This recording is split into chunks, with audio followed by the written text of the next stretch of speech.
Gloria पिट्जर ने कहा था, अगर कोई चीज़ के लिए मेहनत नहीं करती फिर भी वो आ जाती है तो वो ओल्ड एज है। ओल्ड एज को लेके बहुत सारे डर है। एक सर्वे में यूथ से पूछा गया कि आपको ओल्ड एज में किस बात से डर लगेगा, कि आपको एज होगी तो आपको किस बात से डर लगेगा। कुछ लोगों ने कहा, मुझे इस बात का डर लगता है कि जब मैं एजेड हो जाऊंगा तो मैं चल नहीं पाऊंगा, शायद इस वजह से अपने दोस्तों से नहीं मिल पाऊंगा। कुछ ने कहा कि शायद मेरा डाइजेस्टिव सिस्टम इतना अच्छा नहीं रहेगा तो मैं बर्गर नहीं खा पाऊंगा। कुछ लोगों ने कहा कि नहीं, खाना पीना चलना तो ठीक है, पर सबसे ज़्यादा प्रॉब्लम मुझे इस बात से होगी कि मैं घूमने नहीं जा पाऊंगा। मैं जो ये पैसे इकट्ठे कर रहा हूँ काम करके, उसका शायद यूसेज ना कर पाऊँ, इसलिए डोनेट कर दूंगा। बहुत ही कम लोगों को ये अंदाज़ा है कि अगर ओल्ड एज हुई और उसमें डिमेंशिया हो गया तो क्या होगा। कभी सोच के देखा कि अनफॉर्चुनेटली अगर डिमेंशिया हो गया तो क्या होगा। ऐसा हो सकता है कि आप लोगों से मिलने तो जाएं पर उनका नाम ही भूल जाएं, या मिल भी आए, नाम भी याद रहे, वापस आए तो आपको कुछ भी नहीं याद रहे कि आप मिले थे किसी से कि नहीं मिले थे। आप खाना खाएं और भूल जाएं, या रेस्टोरेंट जाएं, अपनी फेवरेट डिश का नाम भी ना बता पाएं। लीव अ पार्ट कि आप डोनेट करेंगे, अनफॉर्चुनेटली ऐसा भी हो सकता है कि आपको पता ही ना हो कि किस बैंक अकाउंट में कितना अमाउंट है, या आप जब पैसे निकालने जाएं या कुछ ट्रांजैक्शन करने की कोशिश करें तो आपको ना पिन याद हो, या आप साइन करना भूल जाएं। This is what happens in dementia. Dementia Hindustan के लगभग लगभग 2% लोगों में है।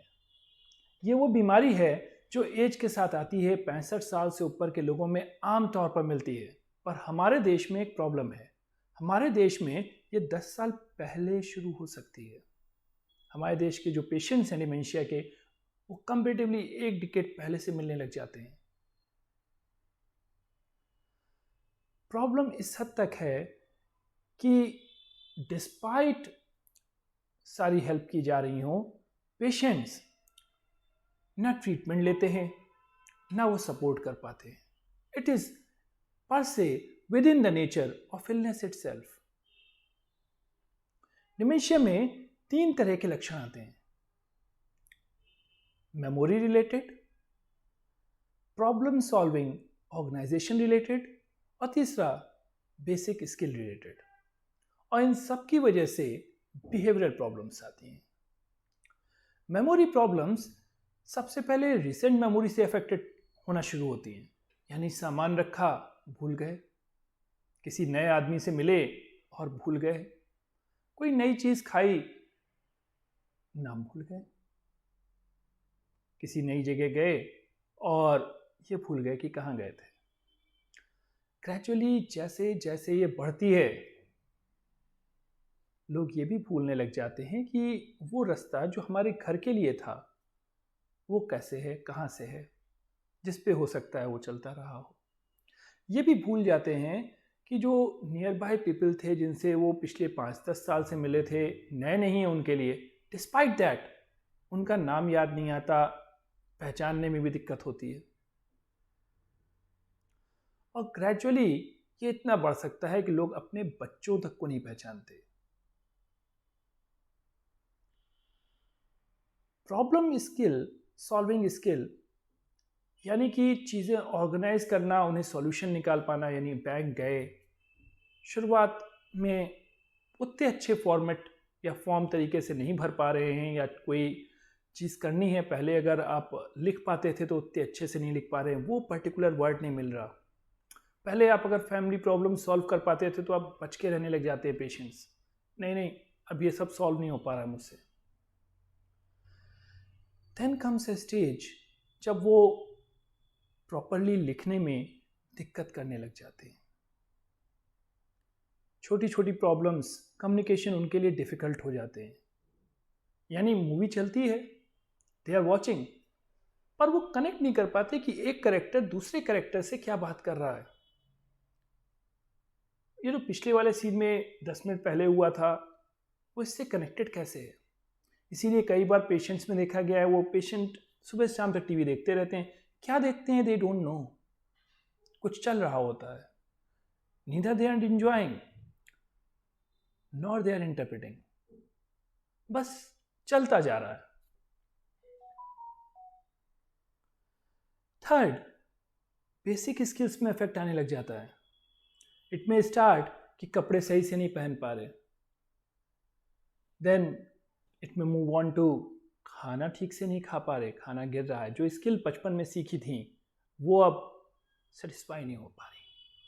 And finally a stage comes जब एजेड पेशेंट जो डिमेंशिया से सफ़र कर रहे होते हैं, वो ये भी भूल जाते हैं कि उन्हें टॉयलेट ट्रेन किया गया था। दे वर टॉयलेट कहाँ करनी है, यूरिन कहाँ पास करना है, स्टूल्स कहाँ पास करने हैं। They start passing it on bed और इन द रूम इटसेल्फ। इन सब की वजह से पेशेंट्स में गुस्सा बढ़ता है, नींद की प्रॉब्लम बढ़ती है, सामान रखा भूल गए, and they don't know even know कि मैं भूल गया हूँ। उन्हें लग रहा है कि अब फिर किसी ने शिफ्ट कर दिया है, किसी ने हटा दिया है, and they get angry over it. कई बार घबराहट होती है कि ये चीज़ मैं कर क्यों नहीं पा रहा हूँ, तो मैं कर लेता था, ड्राइविंग कर लेते थे, अब करंटली मुझे समझ में नहीं आ रहा। एकदम से ये गाड़ियाँ जा रही हैं, बहुत सारे कैलकुलेशन दिमाग में चल रहे होते हैं, गाड़ी लेफ्ट से आएगी, राइट से आएगी, इधर से चलेगी, उधर से चलेगी, ये रूट लेना है, and the patient forgets, he is very anxious. कई बार तो डिमेंशिया पेशेंट्स शक करने लग जाते हैं कि मेरा सामान इन पर्टिकुलरली यही आदमी हटा रहा है,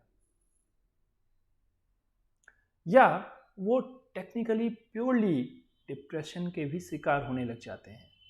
कुछ चीज़ में मज़ा नहीं आ रहा, किसी से बात नहीं समझ में आ रही, they don't like living. Dementia के आमतौर पर दो ही मेजर वजह हैं, अल्जाइमर्स और वैस्कुलर डिमेंशिया, यानी दिमाग में छोटे छोटे गत्थे पहुंचना, ऑक्सीजन कम पहुंचना, वैस्कुलर इवेंट्स की वजह से।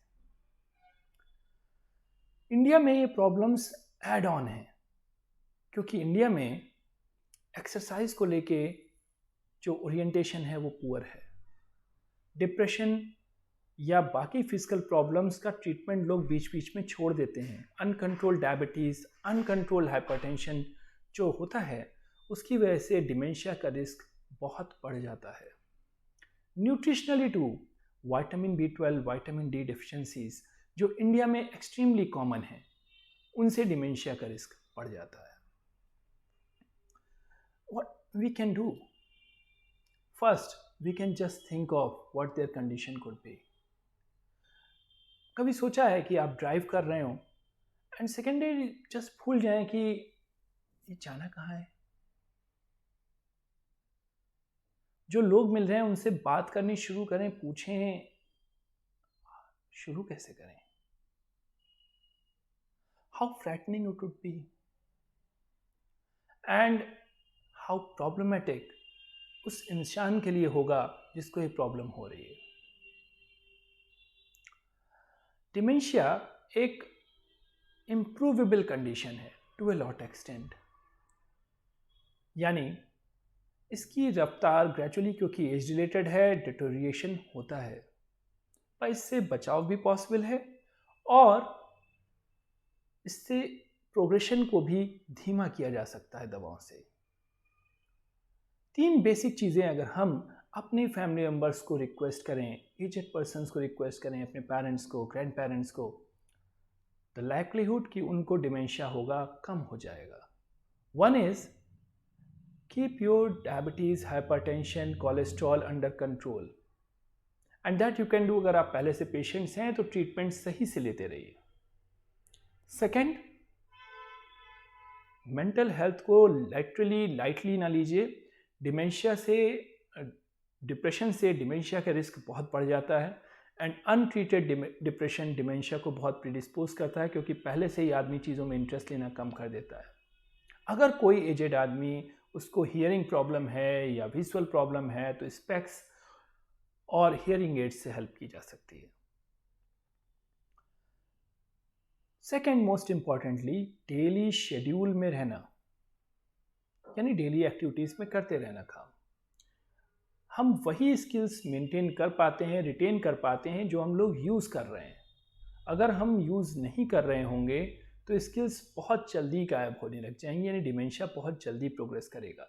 सो जस्ट डोंट कंसीडर कि पापा रिटायर हो गए या अब एज हो गई है, मम्मी से कोई काम ना कराएं। Let them do whatever they can. उसी से उनका दिमाग चीज़ें ऑर्गेनाइज तरीके से करता रहेगा। It is not about forcing them to earn, it is about making them work for enjoyment. अगर वो करेंगे नहीं तो दिमाग बिल्कुल खाली रहेगा, जो स्किल्स हैं बहुत जल्दी डाउन हो जाएंगे। So they can do whatever they wish. वो गार्डनिंग कर सकते हैं, वो राइटिंग, रीडिंग, इवन अपने बाहर निकल के फ्रेंड से मिलना, दोस्तों से मिलना, बातचीत करना, उससे वर्ड्स खोने का रिस्क कम रहेगा, वरना वर्ड्स दिमाग से गायब होने लग जाते हैं। Third important thing, get involved in physical activities, whether it is exercise, yoga, swimming, dancing. Exercise का memory से बहुत strong connection है. It not just relieves your hypertension, diabetes, it improves depression. And finally, it activates the brain. So dementia में भी preventive role बहुत strong है.